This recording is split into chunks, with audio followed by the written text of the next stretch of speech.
Hi, this is Kathy Ganatic. I continue my series on the 36 decans of the zodiac today with Aquarius I, the first 10 degrees of the sign.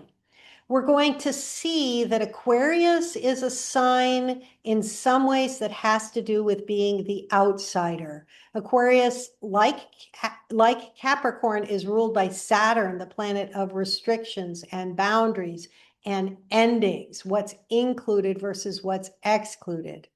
We can look at Capricorn, an earth sign about achievement, building in the world, as being more about what's included in culture.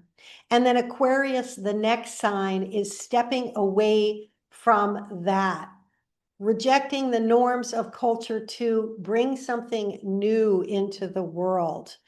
We're going to see with Aquarius I, we're at the very beginning of that moment of making the choice to step away from the known and move into the unknown, to step away from the norms of culture and move into something that shakes those norms up. We're going to see that people with points or planets in this part of the zodiac grapple with questions of what it is to be in exile, to cut off perhaps one's relationship with others for the sake of the freedom of exploring new ideas. The planets that rule this decan, in addition to Saturn ruling the whole sign, we have Saturn and Venus as the decanic rulers. And that's some of where we get this idea of cutting off relationship, right? Venus is the goddess of love and relationship, and Saturn can be about endings. We're going to look at the tarot card, the Five of Swords, that's associated with this decan, as well as talk about the Tree of Life, the number 5, Geburah, which is can have to do again with these ideas of conflict and cutting off for the sake of new creative expression. I'll go through a great example of somebody who has their rising degree in this part of the zodiac, and that's David Bowie. There's a lot to talk about. I hope you enjoyed the video. If you do, it'd be great if you can like and subscribe. I'm trying to grow my channel right now. So first, let's talk about the myth that's associated with Aquarius in general, and that's the myth of Ganymede. And it'll give you a real good sense for the vibe of Aquarius. So in the ancient Greek myth, what happened was Zeus, the head of the pantheon of the Greek gods, turned himself into an eagle and swooped down and grabbed this beautiful, gorgeous young man, Ganymede, and brought him up to the gods, to the pantheon, to be a cupbearer. He served nectar and ambrosia to the gods. So there's a quality about Aquarius where you're leaving the known world for the sake of something loftier, the greater ideal. We see that right away. And there's a sense also of being somewhat favored by the gods in the midst of that. And then, but also there can be a little bit of loneliness, right? You've left your home of origin. And we're going to see that played out particularly a little bit in the first decan as we explore it. Then going beyond the myth, just to talk the basics of the sign of Aquarius, I already talked about the fact it's ruled by Saturn. It's an air sign, so it's going to be about ideas, about curiosity, about communication, about objectivity. There's a certain detachment that comes along with air. Airs are associated with swords in the tarot deck, that cutting away, cutting into ideas. And then Aquarius is also a fixed sign. So it has a fixed energy of creating systems for the sake of humanity, can be part of the Aquarius energy. Think of Karl Marx, who wrote the Communist Manifesto. He has his rising degree in Aquarius.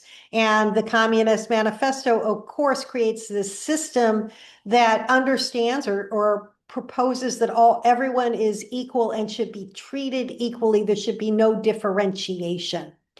This leads me to one more thing I always like to say about Aquarius to help us understand it. It's the sign opposite Leo. And we can get a sense of that oppositional energy. Leo is a fire sign ruled by the sun. All the other planets revolve around the sun. The sun is the centering force. So there's a quality with Leo of look at me, I'm shining, I am to be admired. And that's just the vibe of Leo. Aquarius is Saturn, heavy, um, leaden quality sometimes to Saturnine energy. It's way out there, away from the sun, not sharing in its light, giving a little bit of an opposite energy and decentering itself. It's the opposite of being the center. It's like, okay, I'm not as important as the greater good. So understanding that can help you understand the Aquarius energy in general. Then we can look to the decanic rulers for this first 10 degrees to help us differentiate it from the next 10 degrees of the sign. And here we have Saturn and Venus. So we have a Saturn, Venus energy. And, as I said, Saturn's about endings, about boundaries, about restrictions, about what's included, what's not included, cutting off, limits, right? And Venus is about relationality, how I relate to another person, how I receive affection, how I attract energy to myself, harmony and beauty. And so she brings her energy to people that have points and planets in this part of the zodiac. We're going to see that with David Bowie, who was quite creative. He was an outsider, but he was bringing creative, beautiful ideas into the world. He was into fashion, right? So that can be part of the vibe of people who have important placements in this part of the zodiac. And at the same time, we're going to see with the tarot card that's associated with this first decan, the conflict that can come with stepping out of the norms, stepping away from what's accepted culturally can lead to a feeling of being exiled, of not being accepted. And the question might come to you if you have points and placements in this part of the zodiac, it might be a little bit of a chicken and the egg. Are you somebody who's made the decision to step out of the norm? And or are you somebody who feels like you're not accepted within the cultural norm, that who you are is not accepted, and as a result you feel as though you've been exiled and you have to leave the place? Sometimes people with points and placements in this part of the zodiac may be people that leave their home or their family of origin to step out into the unknown, and that can feel as though you've been exiled because they didn't appreciate the beauty and essence of who you are. Or it could just be you recognize that you don't fit within that and you want to leave. But some of the emotions that can come along with that feeling of exile can be or are carried or demonstrated in this tarot card. We see that there's been a conflict and one person has the power and authority and has cut off or humiliated. They look humiliated. The one guy's crying. So there's a feeling of not being accepted, you could say, or having lost the battle that can come with the energy of this part of the zodiac. You can be both sides of that, right? Because of course, any energy that we see out in the world, or that if we feel we've been exiled, we also carry the energy sometimes of being someone who might exile other people. And that's the heavier or shadowy quality of fixed air in this part of the zodiac. That if you take up an ideology and you don't hold it lightly, you can decide that you're right and the other person is wrong and can want to dominate them. So being aware that that can be part of the energy can be useful if you have planets or points in this part of the zodiac. And so there's a quality of conflict that can come with this. And then we're going to move to the tree of life. There's always a Sephira in the tree of life that's associated with a decan of the zodiac, because you have the tarot card that's associated with each decan, and it's got a number, and you look at the number of that tarot card and you can see the greater energy from the Kabbalah that's associated with it. The people that created the Rider-Waite deck as well as the other decks are incorporated or understood the meaning of the Kabbalah as they were creating or understanding the energy, right? And so the tree of life is this mystical diagram that represents the descent of divine inspiration into the material world. You have this lightning flash that traces the flow of creative energy from divine source down into the material world, from Keter at the top all the way down to Malkuth at the bottom. And this process illustrates how spiritual concepts take form and manifest in reality, connecting the divine to the earthly realms. And so with the Aquarius I, we're in Geburah, the number 5 on the tree of life, which corresponds to the sphere of severity on the pillar of form. It's the realm of conflict, discernment, correction, and necessary disruption. At the 4, which is Hesed, with all the 4s in the tarot deck, you're going to see that we're at this moment of stability. And if you think about the number 4 is a square, it's this solid form.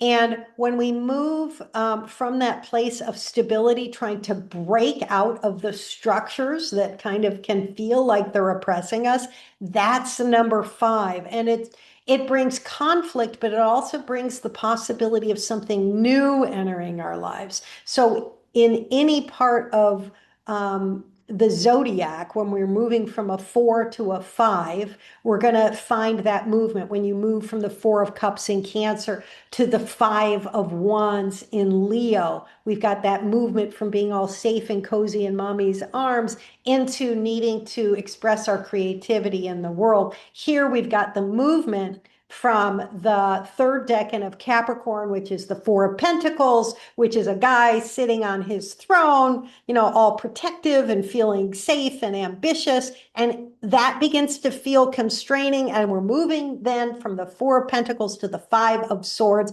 I'm going to break out of those structures which feel as though they're binding me, right? So Hesed establishes order and cohesion. Geburah tests that order by exposing weakness, excess, or imbalance. In the 5 of Swords, harmony has fractured, ideas and alliances clash, and victory comes at a cost. Geburah's quality is to separate, the cutting away of what no longer serves. And in Aquarius, this manifests as intellectual conflict. Remember, it's swords, which is associated with the mind and thought, air, right? Ideological battles and the sharp enforcement of principles. The figure in the 5 of Swords tarot card that we just looked at stands amid the aftermath of a dispute, holding what was won while something essential has been lost. This reflects that fact that when we step out of cultural norms, we may break away from relationships that nurtured us. So that can feel sad and it can feel a little bit isolating. And hence you get that idea of Ganymede. He's been brought up into higher levels of ideology, of being with the gods, but he's no longer with his human companions. And that can feel like some of the energy for folks at the beginning of this part of Aquarius. So we can then use the example of David Bowie, who had his rising degree in this part of the zodiac. He was an English singer and songwriter, and he was also an actor whose work had a lasting influence on popular music and fashion and performance. So a couple of years, or maybe 5 years ago or so, I gave a talk on David Bowie at my son's college because he's such a fascinating figure. There's so much to his chart to talk about. But if we just limit ourselves to talking about that Aquarius I energy, you can see that in the early 70s, he created a figure called Ziggy Stardust, who was an androgynous alien rock star. And he identified and played this. He became Ziggy Stardust when he performed. And even becoming that figure has that fixed energy. All of a sudden, he is Ziggy Stardust, and he's representing this alien nature, right? That idea of exile is part of this part of the zodiac, really exemplified by the idea of an alien from outer space. He fully occupies the role, and then when it becomes popular, and among other reasons, he dumps it. he kills off Ziggy Stardust, and then he adopts a new persona, and he plays with persona his entire life, shifting from one way of looking to another, constantly changing his appearance, and then also fashion and his music style. So he's always bringing in new ideas into the culture to kind of shake it up. And this is so Aquarius one.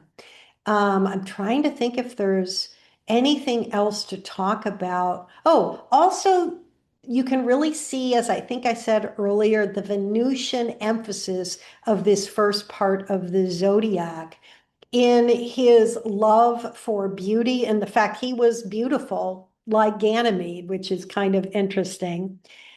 His love for beauty, his love for art, and fashion, that's very Venusian. Sometimes you'll see people who have points and planets here because Venus, there's some ancient texts that talk about this part of the zodiac having to do with people who make copper objects or who work, artisans that work with copper. So there can also be people with points or planets here may do work out in the world that's of a Venusian nature, but has a little bit of a humble quality. If you think of the quality of copper, a coppersmith in ancient times made enough money to support themselves, but was not like a goldsmith, which is associated with the sun. Goldsmiths could be very wealthy. So there can be this quality. Just to add in one more piece of the vibe of Aquarius one is, since those who take up the ideas and serve the greater good, serve the gods, are held in high esteem by the gods, there can also be a way in which, as much as you're an outsider and you set off on your own, you can be supported in by the greater good, or by, let's say, by spirit in that activity, and be able to support yourself, be able to make a living and do the practical things you need to do to live out in the world on your own without the support of family or culture. Yeah, I think that's good. So I hope you enjoyed the video. If you did, please like and subscribe, and I'll see you in a few days for Aquarius 2. Have a great day.